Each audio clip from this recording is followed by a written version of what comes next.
Welcome back to the show today. Today we're talking about how to spot the hardest working player in the NBA. Last week I talked about lazy players or players that were dispassionate and wasted their potential. But which guys are the opposite? Which players are maximizing their physical and mental gifts and making the most of their opportunities as an NBA player? Is there really a way to know which player is giving it their all out there, besides just trying to figure out which player at the end of the game is the sweatiest? Yes, this is what the NBA calls hustle stats. These stats don't show up in the box score. So if you're looking at a player's stat line, they're not going to shine. They may even get clowned for this ugly stat line, but only people like us know their real value. So let's talk about the first NBA hustle stat, deflections. A deflection is halfway between a steal and a block. Consider it a blocked pass. The offensive team makes a pass and the defender gets a piece of the ball, but can't quite control it and make it a steal, and the ball goes out of bounds. You may see this as just a failed steal, and it doesn't really do anything for the defending team, because the offense gets the ball back. While that may be true, now the offensive team has to inbound the ball and reset their play, having less time on the shot clock. More than likely, they're going to have a tougher time getting a clean look at the basket. But regardless of whether or not a deflection provides any value or not, it definitely indicates how much a player is trying out on the court. So which player is leading the league in deflections per game? It's Shai Gilgeous-Alexander. He averages 3.6 deflections a game, and let's see if these deflections amount into steals. Just checked, yes they do, because Shai is leading the league in steals as well. So is Shai the hardest working player in the NBA? Maybe. I'm not going to tell you yet. I'm going to wait till the end. Let's move on to the next stat though, loose balls recovered. When the offensive team loses control of the ball and the ball is bouncing out in the middle of the court, who's the most likely to go dive for it? Usually the players that come to mind are Kyle Lowry, maybe Marcus Smart, Jay Crowder. You kind of rarely see guys that are on expensive contracts dive for the ball, or superstars in the league, if you will, just because it's really dangerous. You've got 250-pound guys diving at each other to collect the ball. That's how Joel Embiid went out this season. Jonathan Kuminga ended up sitting on Joel Embiid's leg, and that was enough to send him to the hospital. But surprisingly, this season, there are a lot of stars at the top of the loose balls recovered stats. One of the guys tied for first is Kawhi Leonard, which personally, if I was Ty Lue or Steve Ballmer, that would make me really nervous, given Kawhi's injury history and how important he is to that team. Good for Kawhi though, for being on a max contract and still doing the dirty work. Some people would think jumping into a dog pile is beneath them. Also, I want to point out that Luka is tied with Kawhi for loose balls recovered. Again, for a guy on a really expensive contract, and you can make the argument provides the most value to his team, you have to respect the fact that he cares about the game and he is tenacious. So is Kawhi or Luka the hardest working player in the NBA? No, I'm not going to tell you who it is, but I'm going to tell you it's not Kawhi, it's not Luka. So the next stat we're going to talk about is screen assists. A screen assist is when a player sets a screen and it results in a bucket, which is something that should definitely be acknowledged, right? Some players can set a screen so good that it creates a wide open shot. People may look at Steven Adams' stat line over the past couple seasons and think, dang, does this guy only rebound? No, he's a valuable part of a team's offense by setting those screens. So the guys at the top of the screen assist list are always centers, because they're always involved in the pick and roll. They're the ones setting the pick. If you don't know what the pick and roll is, go check out my basketball terminology video. I'm not explaining it here. And you may be wondering, what if a guy sets a pick, rolls to the basket, receives the ball, and gets the field goal himself? He scores. Does he get the screen assist and the points? I believe so. I did the math. I think he does. So the centers that lead this list are always guys on teams that do a lot of pick and roll and have a scoring point guard. So leading this year is Domantas Sabonis. Obviously, Sabonis scores a lot for a center, and De'Aaron Fox scores a lot too as point guard. I'll tell you though, if Steven Adams was playing this season, it would probably be him. The next stat is charges drawn. These are the guys that ain't scared of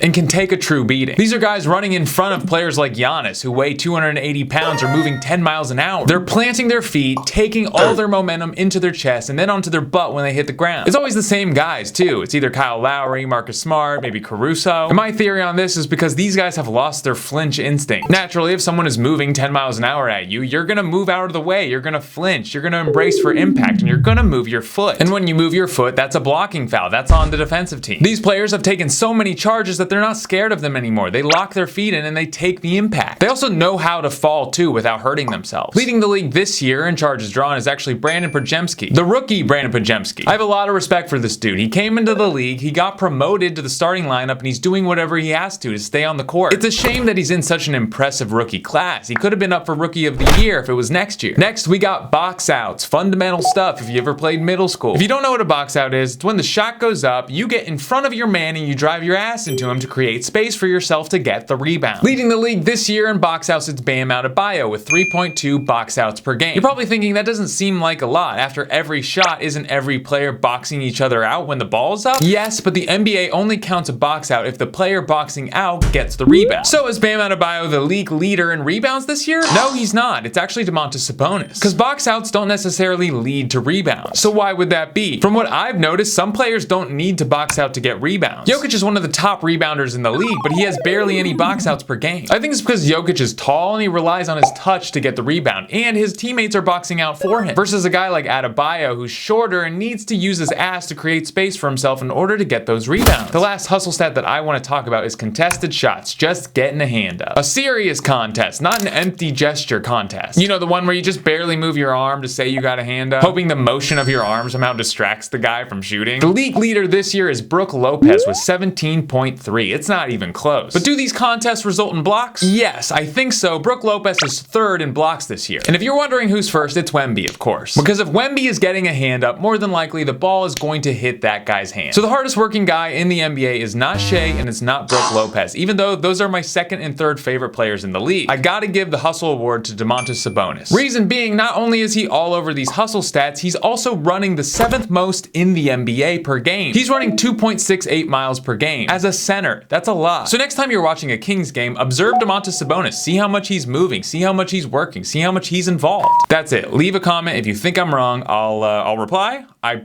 probably will agree with you. Like the video if you like it. If you didn't like the video, then just dislike it. That's fine too. Be good to your mom. Don't ruin a corn dog with bad, cheap mustard.